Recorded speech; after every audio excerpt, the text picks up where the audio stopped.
नमस्कार दोस्तों, आज की इस वीडियो में हम बात करेंगे एचएसएससी द्वारा जो फीमेल कांस्टेबल का रिजल्ट डिक्लेयर किया गया है उसके बारे में।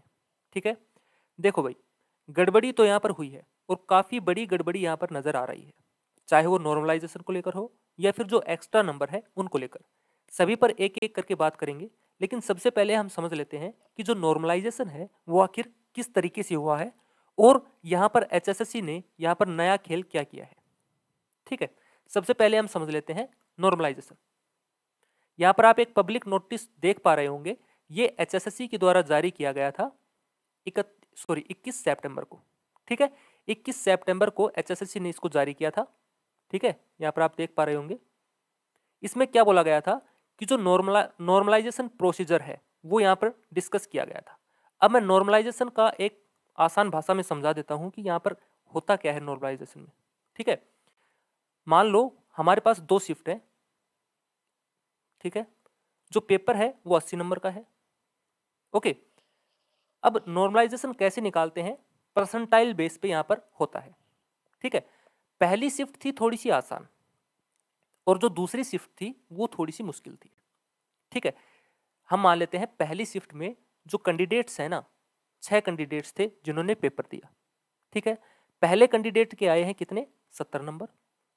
दूसरे वाले कैंडिडेट के आए हैं 65 नंबर और तीसरे वाले कैंडिडेट के आए हैं 60, चौथे के 54, पांचवे के 50। इस तरीके से 5 मान लेते हैं। ठीक है, टोटल कैंडिडेट है 5।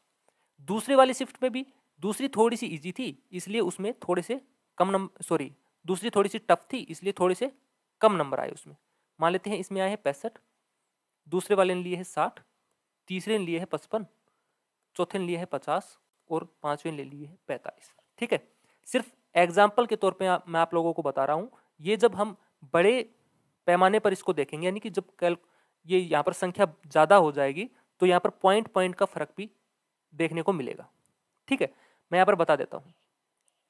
जब हम पहली शिफ्ट की बात करेंगे तो जो पहला कैंडिडेट है, हमने क्या किया है, जितने भी कैंडिडेट्स हैं सभी के जो नंबर है वो डिसेंडिंग ऑर्डर में यहाँ पर लगा लिए हैं। यानी कि सबसे ज़्यादा वाले का सबसे पहले, उससे थोड़े से कम वाले का दूसरे नंबर पे, उससे कम वाले के तीसरे नंबर पे, इस तरीके से।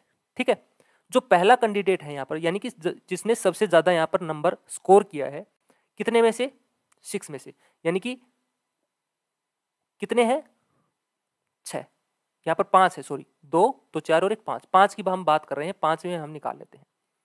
तो जो पहला कैंडिडेट है जिसने 70 नंबर लिए हैं सबसे ज्यादा, तो उसकी यहाँ पर परसेंटाइल कितनी होगी। सबसे पहले हम देखेंगे कि उसने कितने कैंडिडेट से ज्यादा स्कोर किया है।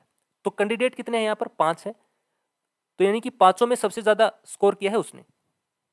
ठीक है, 5/5 और इंटू कर देते हैं 100, तो ये परसेंटाइल कितनी आ जाएगी, 5 से 5 कट गया, यहाँ पर आ गई 100। तो जो पहला कैंडिडेट है इसकी जो परसेंटाइल है वो बन गई 100। दूसरा कैंडिडेट यहां पर है, दूसरा कैंडिडेट, उसकी परसेंटाइल कितनी बनेगी, देखो दूसरा कैंडिडेट है। अब ये कौन से नंबर पे है, चौथे नंबर पे है ना। तो 4 कितने में से, 5 कर दिया, मल्टीप्लाई 100, कितने में गया, 20 पे 80। दूसरा जो कैंडिडेट है उसकी परसेंटाइल कितनी बनी है, 80 बनी है। ठीक है, तीसरा जो कैंडिडेट है उसकी परसेंटाइल कितनी बनेगी, अब ये तीसरे नंबर पे है, कितने में से, 5 में से, मल्टीप्लाई 100, ये कितने पे चला गया, 20, 20 या 60, यानी कि इसकी जो परसेंटाइल बनी है वो कितनी बनी है, 60 बनी है। अब देखना, जब हम बात करेंगे सेकंड शिफ्ट की, तो सेकंड शिफ्ट में सबसे ज्यादा स्कोर किसने किया है, इस कैंडिडेट ने 65, तो इसकी परसेंटाइल कितनी बनेगी, इसकी परसेंटाइल बनेगी 100। कैसे, क्योंकि टोटल कितने हैं, 5 है और उसने 5 में से सबसे ज्यादा टॉप किया है, तो 5/5 मल्टीप्लाई 100। ठीक है, इसकी कितनी बन गई, 100 बन गई। दूसरे वाले की कितनी बनेगी, इसकी बनेगी 80, तीसरे वाले की इसकी बनेगी 60। ठीक है, लेकिन यहां पर हमें कैंडिडेट लेने हैं 4। कैंडिडेट कितने लेने हैं, 4 लेने हैं। ठीक है, अब यहां पर आप देख पा रहे होंगे कैंडिडेट कौन कौन से लिए जाएंगे। कैंडिडेट लिया जाएगा एक तो ये वाला 70 नंबर वाला, एक 65 नंबर वाला। अब ये सेकंड शिफ्ट वाले उठाए जाएंगे, देखो 65 वाला और ये वाला 60 वाला। अब यहाँ पर डिफरेंस क्या आ गया, ये 60 वाला है ना, इसका नंबर तो आ गया, लेकिन ये जो 60 वाला है ना, इसका नंबर नहीं आया। मान लो यहाँ पर हम अगर 61 भी मान लेते हैं या 62 मान लेते हैं, मान लो हम यहाँ पर 62 मान लेते हैं कि इसके 62 नंबर थे, ठीक है, तब भी इसकी जो परसेंटाइल बनी है वो 60 बनी है, लेकिन इस वाले की कितनी बनी है, परसेंटाइल 80 बनी है, ठीक है। इसलिए ये वाला जो कैंडिडेट है ये यहां पर आ जाएगा, इस वाले को नहीं लिया जाएगा। परसेंटाइल बेस पे ये होता है नॉर्मलाइजेशन, ठीक है। नॉर्मलाइजेशन तक तो ठीक था, लेकिन इसमें भी एक खेल यहां पर क्या कर दिया है एचएसएससी ने, ये यहां पर समझ से बाहर है।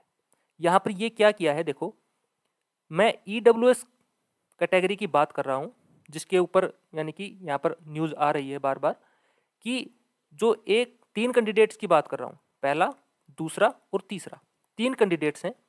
पहले वाले कैंडिडेट को कितने अंक है, 65 अंक, ठीक है, 65 है, उसका सिलेक्शन नहीं हुआ है, यानी कि नॉट क्वालिफाई। दूसरा जो कैंडिडेट है उसके 64 है, वो भी क्या हुआ है, नॉट क्वालिफाई। लेकिन जो तीसरा हुआ है ना, उसके हैं 60 अंक और वो क्वालिफाई कर गया है। अब अगर उनकी शिफ्ट अलग अलग है तब तो कोई दिक्कत नहीं थी, हो सकता है उसका हार्ड शिफ्ट में आया हो और उसका उन दोनों का क्या आया हो, इजी शिफ्ट में आया हो। लेकिन यहां पर कहने की बात यह है कि इनका सेम ही शिफ्ट था, एक ही शिफ्ट था, एक ही डेट था और एक ही कैटेगरी थी। तो यहां पर ये नहीं हो सकता था बिल्कुल भी, क्योंकि यहां पर सेट वाइज ना होकर शिफ्ट वाइज यहां पर बताया गया है। जो नॉर्मलाइजेशन है आप लोग यहां पर देख सकते हैं, जो एचएसएससी द्वारा परसेंटाइल की जो नॉर्मलाइजेशन की जो नोटिस डाली गई है उसमें, ठीक है, ये यहां पर गड़बड़ी नजर आ रही है, ठीक है। बाकी अगर अच्छे तरीके से ये करते तो ये वाला भी नहीं होना था, क्योंकि सेम शिफ्ट है, सेम ही डेट है और सेम ही कैटेगरी है। एक बात तो ये, दूसरा यहां पर क्या हुआ है कि जब हम रिजल्ट देखते हैं, देखो रिजल्ट पे जब हम चलते हैं तो आप लोग यहां पर देख पा रहे होंगे कि जो जनरल की गई है ना वो कितनी गई है, 108.73, कितनी गई है, 108.73। परसेंटाइल तो हो सकती है 100 से ज्यादा तो परसेंटाइल कभी बन ही नहीं सकती, पहली बात। अब इसमें क्या किया है, देखो नीचे जब हम चलते हैं, यहां पर आते हैं, इसमें बोला है note cut off is inclusive of written marks in percentile plus marks of social economics criteria and additional qualification. इन्होंने क्या किया है, जो परसेंटाइल बनी है ना उसी में जो एक्स्ट्रा मार्क्स थे वो ऐड कर दिए हैं। परसेंटाइल जितनी, मान लो पहले वाले कैंडिडेट के बने हैं 100% परसेंटाइल, ठीक है, तो अगर उसके एक भी वहां पर एक्स्ट्रा मार्क नहीं थे, एक्स्ट्रा एक भी नंबर नहीं था, तो उसका वहां पर सिलेक्शन नहीं हुआ है, ठीक है। कहने का मतलब है जिसके भी वहां पर एक्स्ट्रा नंबर थे उन्हीं का ही यहां पर सिलेक्शन हुआ है। जिसका एक भी अगर उसका नहीं था नंबर तो उसका सिलेक्शन यहां पर नहीं हुआ है, क्योंकि उसने देखो अपना स्कोर तो उसने 100 किया है, सबसे ज्यादा स्कोर उसी कैंडिडेट ने किया है, पहले वाले कैंडिडेट ने, तो उसकी जो परसेंटाइल बनी है ना वो कितनी बनी है, 100 बन गई, ठीक है, उससे ज्यादा तो वो ले नहीं सकता। अब उसके पास नहीं थे एक्स्ट्रा नंबर, तो उसका वहां पर जो है उसमें नाम नहीं आया है, ठीक है। अब दूसरा कैंडिडेट जो था उसकी यानी कि दूसरे नंबर पे था, मान लेते हैं उसकी 99 के आसपास परसेंटाइल थी और उसके पास 10 नंबर एक्स्ट्रा थे, तो उसके कितने बन गए, 109 नंबर बन गए, यानी कि 109 पे परसेंटाइल में उसने 10 अंक ऐड कर दिए हैं, परसेंटाइल में जोड़ा गया है, ठीक है। परसेंटाइल जितनी बनी है उसी में उसके जो एक्स्ट्रा मार्क्स है वो जोड़ दिए गए हैं। तो ये वाला जो खेल है वो समझ से बाहर है कि यहाँ पर एचएससीसी ने ये कैसे क्या किया है, ठीक है। तो आप लोग यहाँ पर देख पा रहे होंगे एक बड़ा स्कैम यहाँ पर नजर आ रहा है कि या तो इसको जो एचएसएससी है उसको समझाना चाहिए कि किस तरीके से ये हमने किया है, ठीक है। बहुत सारे बच्चे हैं जो बहुत ही ज़्यादा परेशान हैं कि ये सर ये कैसे क्या हुआ है, हमें समझ में नहीं आ रहा है बिल्कुल भी। पहले भी मैंने बताया था आप लोगों को, आज भी बता रहा हूँ, ठीक है। अगर आप स्टूडेंट हैं, तैयारी कर रहे हैं, तो जो एचएसएससी है ना उसको कभी भी अपने प्रीफर में नहीं रखना है, प्रीफरेंस उसको कभी भी नहीं देनी है। आप एचएसएससी के जो एग्ज़ाम है वो दें, उसके लिए मैं मना नहीं कर रहा हूँ, लेकिन उसको आप लोग क्या रखें, ऑप्शनल रखें। एचएसएससी को आप लोगों को ऑप्शनल रखना है। आप किसी और कोई भी एग्ज़ाम है उसकी तैयारी कर लें, एचएसएससी के भरोसे बिल्कुल ना है। ये बिल्कुल ही आप लोगों का जो फ्यूचर है वो ख़राब करने पर तुली हुई है। ना ही इसका सिलेबस फिक्स है, ना ही इसका पैटर्न कोई है, कुछ भी ये पूछ सकता है, ठीक है।